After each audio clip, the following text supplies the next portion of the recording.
अब हम गाइटिन का चैप्टर नंबर 52 पढ़ेंगे, सेंट्रल न्यूरोफिजियोलॉजी ऑफ विजन।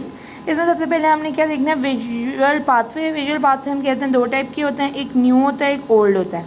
ठीक है, न्यू वाला विजुअल पाथवे जो है उसमें हमने क्या कहना है कि हमारे पास जो एक रेटिना है ना, रेटिना में हमारे पास एक नेजल रीजन होता है, एक टेम्पोरल रीजन होता है। तो हम क्या कहते हैं, राइट आई, ये राइट आई, ये लेफ्ट आई, तो हम क्या कहते हैं, टेम्पोरल नेजल, नेजल टेम्पोरल, मतलब TNNT। ठीक है, और उसके फाइबर्स जो होते हैं ना वो उसके ऑपोजिट होते हैं, मतलब कि टेम्पोरल रीजन से नेज़ल फाइबर्स निकल रहे होते हैं और नेज़ल फाइबर्स निकल रहे होते हैं, और नेज़ल रीजन से टेम्पोरल फाइबर्स निकल रहे होंगे। ठीक है ना, नेज़ल रीजन से इसके टेम्पोरल फाइबर्स निकल रहे होंगे। इसमें भी यही होता है कि नेज़ल रीजन से टेम्पोरल फाइबर्स निकल रहे होते हैं और टेम्पोरल रीजन से नेज़ल फाइबर्स निकल रहे होते हैं। ठीक है, अब इसमें होता क्या है कि ये रेटिना होता है, इसमें जो होता है ना, टेम्पोरल फाइबर्स जो जा रहे हैं ना, ये यहाँ पर जो है ये इसके टेम्पोरल फाइबर्स हैं ये वाले, और ये नेज़ल फाइबर्स हैं, क्योंकि नेज़ल फाइबर्स डिसोसिएट हो जाते हैं।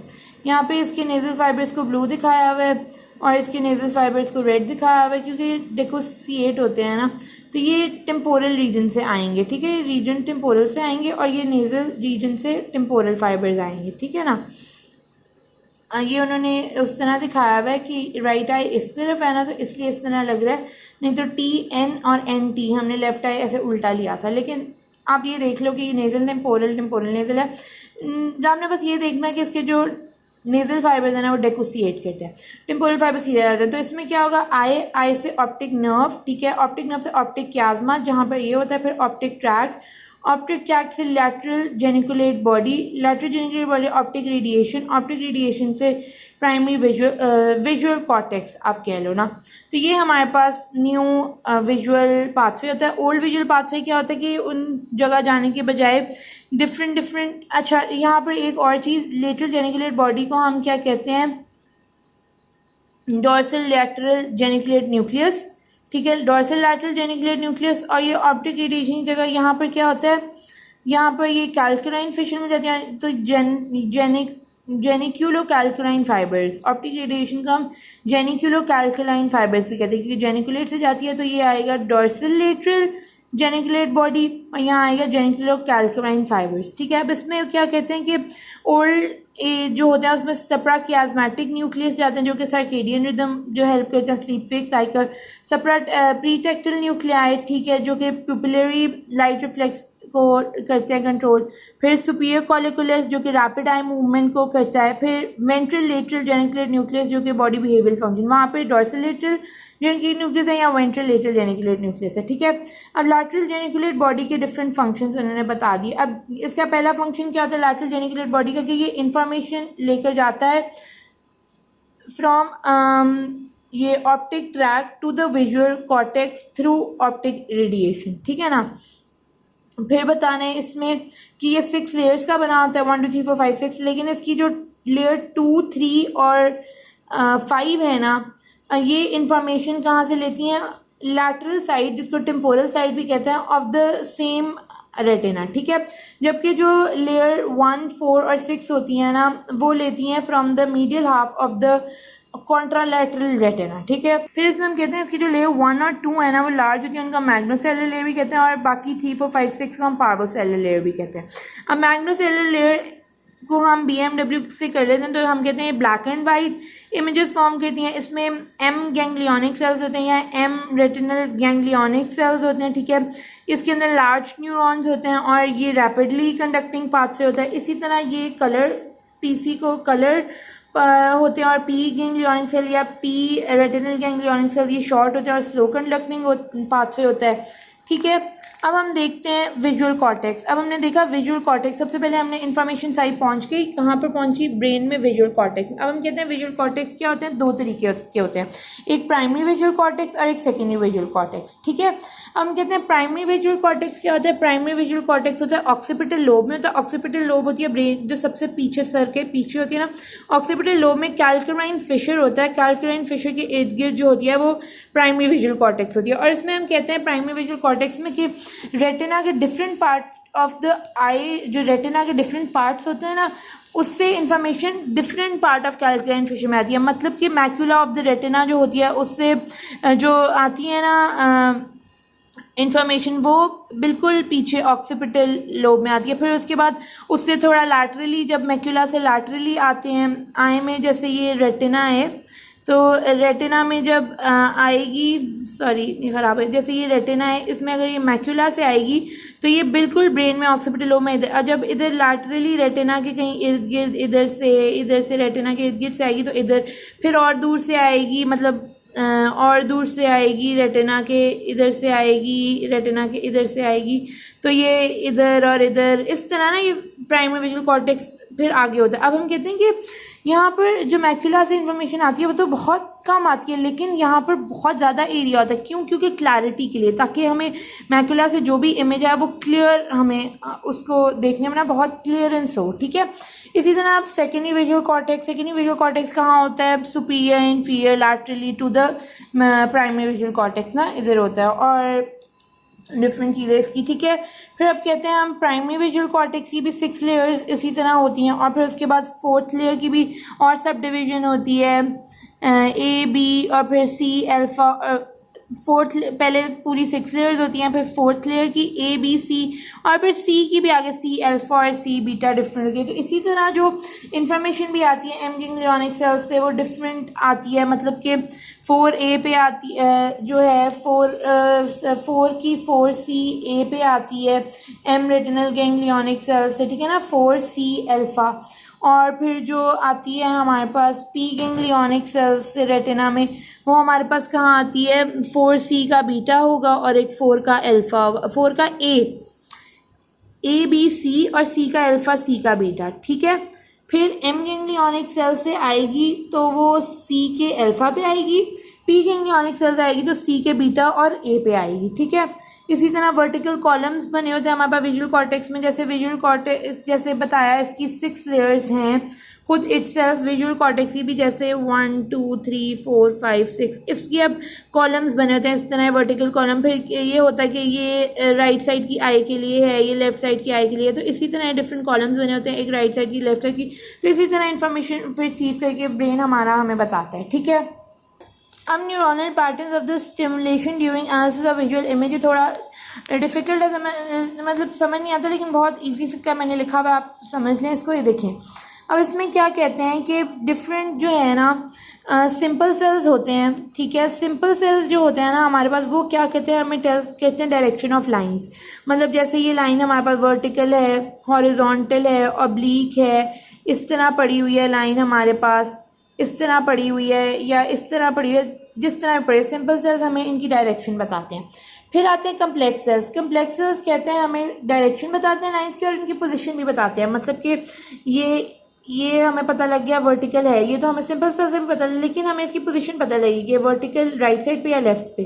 फिर ये हॉरिजॉन्टल है, ये हमें उस सिंपल सेल से पता, लेकिन ये हॉरिजॉन्टल राइट पे या लेफ्ट पे। ये ऑब्लीक है, ये ऑब्लीक राइट पे या लेफ्ट पे, तो हमें ये पोजीशन भी बताते हैं। अब इसमें क्या है, ये सेल्स का नाम नहीं लिखा हुआ, लेकिन इनको एंड स्टॉप सेल्स कहते हैं। ये हमें डायरेक्शन भी बताते हैं, पोजीशन भी बताते हैं और शेप भी बताते हैं और लेंथ भी बताते हैं। जैसे कि ये हमें वर्टिकल है, इसकी ये बताएगी, फिर ये बताएगी राइट पे लेफ्ट पे, शेप बताएगी इसकी के पॉइंटेड लाइन सी है, और शेप साइज़ बताएगी कि स्मॉल साइज़ का है, ये लार्ज साइज़ की है लाइन। और इस तरह ये हमारे 3 तरह के सेल्स हैं, सिंपल सेल्स, कम्प्लेक्स सेल्स और एंड स्टॉप सेल्स। ठीक है, अब डिटेक्शन ऑफ कलर का डिटेक्शन जो है वो हम कलर कंट्रास्ट से करते हैं। मतलब हमें एक कलर दिख रहा होता है वाइट रेड, तो हम कंट्रास्ट करते हैं कि हाँ ये तो वाइट है लेकिन दूसरा कलर रेड है, तो ये हम इस तरह कलर कंट्रास्ट से हमें जो है वो डिटेक्शन ऑफ कलर होती है। ठीक है, अब कहते हैं effect of removing primary visual cortex. अब हम अगर प्राइमरी विजुअल कॉर्टेक्स ही हटा दें, दिमाग का वो ब्रेन का एरिया ही हटा दें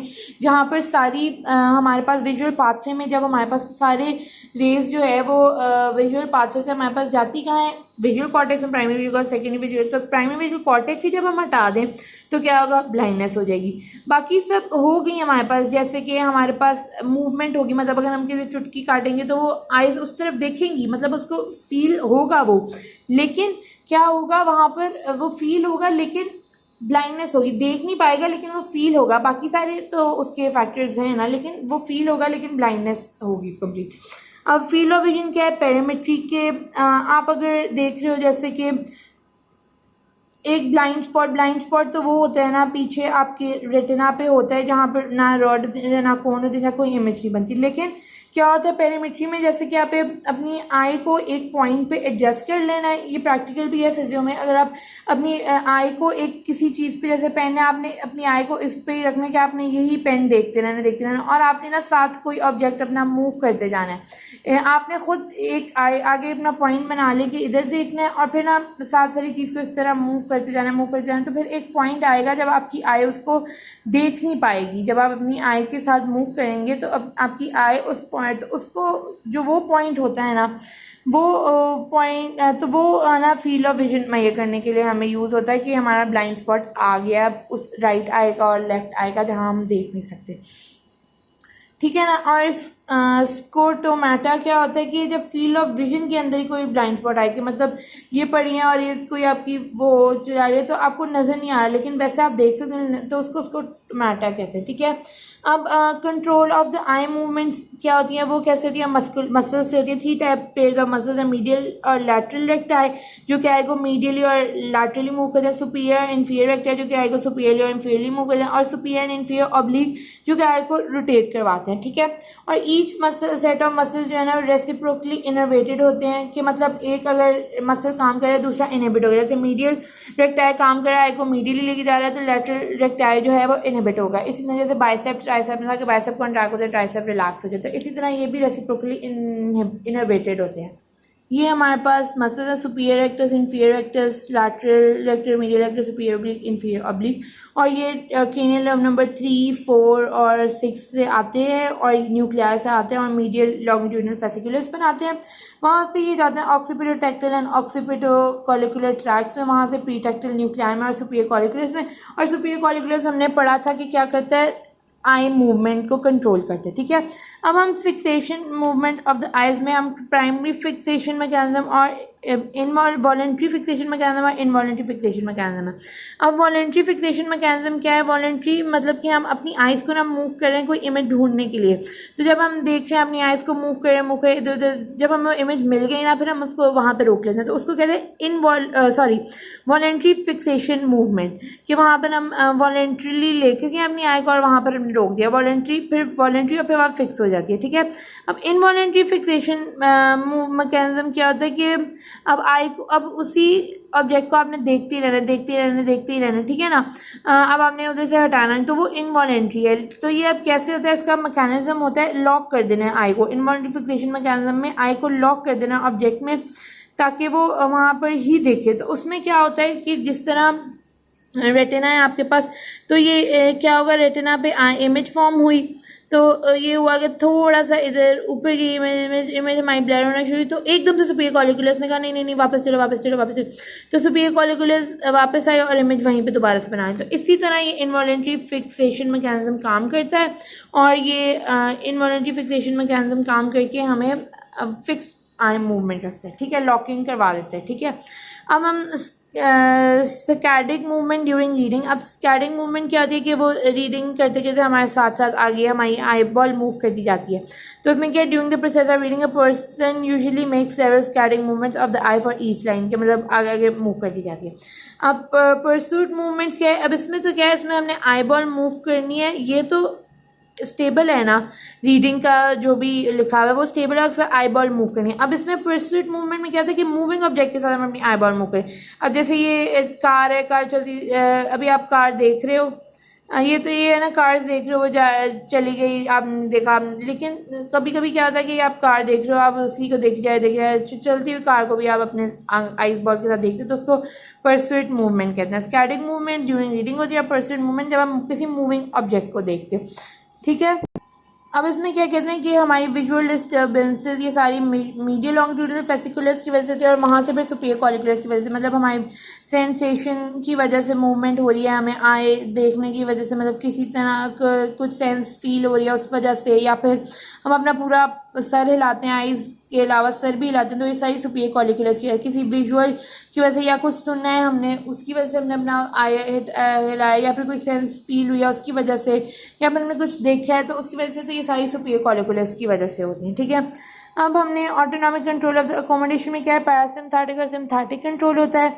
ठीक है, पैरासिम्पैथिक कंट्रोल में क्या होता है कि वो एरिग्नर वेस्टफाल न्यूक्लियस में जैसे कि अकोमोडेशन में हुआ था, इसी तरह होता है कि वो एरिग्नर वेस्टफाल न्यूक्लियस से कॉन्ट्रैक्शन करवा देती है आई की और अकोमोडेशन करवा देती है। इसी तरह सीली मसल वगैरह कॉन्ट्रैक्ट हो जाते हैं। जबकि जो सिम्पैथिक इनर्वेशन होती है उसमें क्या होता है कि वो T1 सेगमेंट से निकलती है सिम्पैथिक चेन, और वो क्या करती है, सुपीरियर सर्वाइकल गैंग्लिया में जाती है, वहाँ पे इंटरनल कैरोटिड आर्टरी के अराउंड वाइंड करती है, और फिर वहाँ से रेडियल फाइबर आइरिस प्यूपिल को ओपन करवाते हैं, और extra ocular muscles of the eye को भी वो सप्लाई करती है। ठीक है, अब इसमें क्या है कि हमने अकोमोडेशन जो पढ़ा है ना, उसमें भी हमने पहले पूरा पाथवे बताया, फिर इसमें 2 न्यूक्लियस बता दिए। इसमें हमने क्या बताना है, इसमें हमने वही पाथवे नहीं बताना है, इसमें हमने सीधा ये बताना है कि वो ऑप्टिक नर्व से ही ना प्रीटेक्टल न्यूक्लियस में आ जाता है। ठीक है ना, फिर प्रीटेक्टल न्यूक्लियस में नहीं आता, एरिग्नर वेस्टफाल न्यूक्लियस में आता है। वो जो हम लाइट रिफ्लेक्स करते हैं ना, प्यूपिलरी रिफ्लेक्स, वहाँ पे प्रीटेक्टल न्यूक्लियस है।